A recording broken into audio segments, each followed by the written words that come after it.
Espermatogénesis.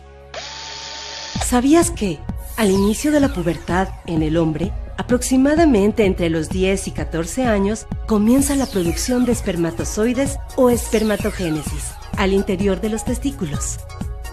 Recuerda que los testículos son un par de órganos ovoides que miden de 4 a 5 centímetros de largo en el adulto. Antes del nacimiento, se forman dentro de la cavidad abdominal, cerca de los riñones, y luego descienden para quedar ubicados al tercer mes de gestación, dentro de un saco de piel llamado escroto, fuera del abdomen. La posición de los testículos fuera del abdomen permite mantenerlos a una temperatura de 4 grados centígrados menos que la temperatura de la cavidad abdominal, temperatura que se requiere para su correcto funcionamiento. Los testículos presentan una red de tubos delgados llamados tubos seminíferos. Las paredes de estos tubos se encuentran tapizados de células sexuales inmaduras, las espermatogonias, las cuales, por el proceso de meiosis, se transformarán en espermatozoides.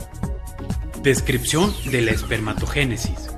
¿Cómo sucede este proceso?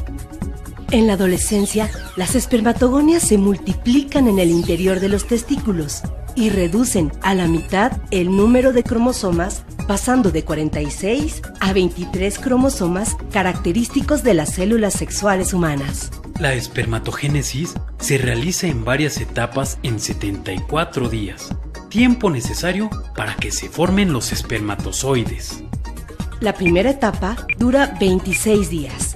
Las espermatogonias crecen y se transforman en los espermatocitos de primer orden. Después, los espermatocitos de primer orden se transforman en espermatocitos de segundo orden mediante una división meiótica. Estos espermatocitos de segundo orden realizan otra división meiótica, resultando 4 células haploides llamadas espermátidas por cada espermatogonia inicial. Cada espermátida entra en un proceso de cambios para adquirir la forma y estructuras características de los espermatozoides, proceso que dura 48 días. Entre las principales diferencias observadas en los procesos para formar los óvulos y los espermatozoides, encontramos el cambio de forma y aparición de estructuras especiales de los espermatozoides para asegurar su encuentro con el óvulo. Ovogénesis.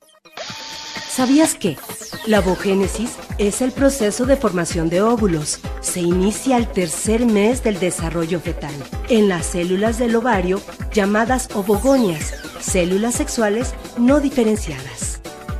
La mayoría de los óvulos inmaduros desaparecen antes de la pubertad, entre los 10 y 12 años, y solo unas centenas podrán madurar completamente en los ovarios. En estos órganos, las ovogonias reducen a la mitad el número de cromosomas y forman óvulos maduros, capacitados para unirse a un espermatozoide en la fecundación. La ovogénesis es el proceso de formación y diferenciación de los gametos femeninos u óvulos, pasando por varias fases antes de ser un óvulo maduro con capacidad de ser fecundado. Para que el óvulo madure, son necesarias la siguiente serie de transformaciones. Fase 1. La ovogonia entra en un periodo de crecimiento que dura aproximadamente 7 días y se transforma en un ovocito de primer orden. Fase 2. El ovocito de primer orden entra a la primera división meiótica originando 2 células, una grande llamada ovocito de segundo orden y el primer glóbulo polar de menor tamaño. Fase 3. Tanto el ovocito de segundo orden como el primer glóbulo polar resultantes de la primera división entran a la segunda división meiótica. A. El ovocito de segundo orden forma 2 células llamadas ovátida u óvulo y segundo glóbulo polar. B. El primer glóbulo polar se divide en 2 células llamadas segundos glóbulos polares. El total de células provenientes de un ovocito serán un óvulo y 3 segundos glóbulos polares. 4.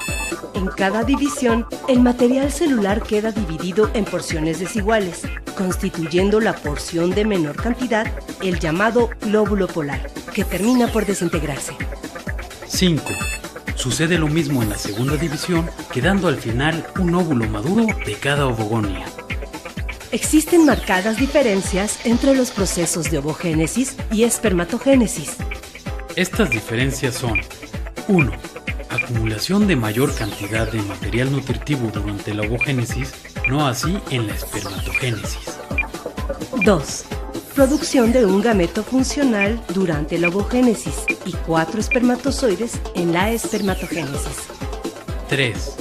Producción de óvulos al tercer mes de gestación del embrión femenino y espermatogénesis hasta que se inicia la pubertad en los testículos.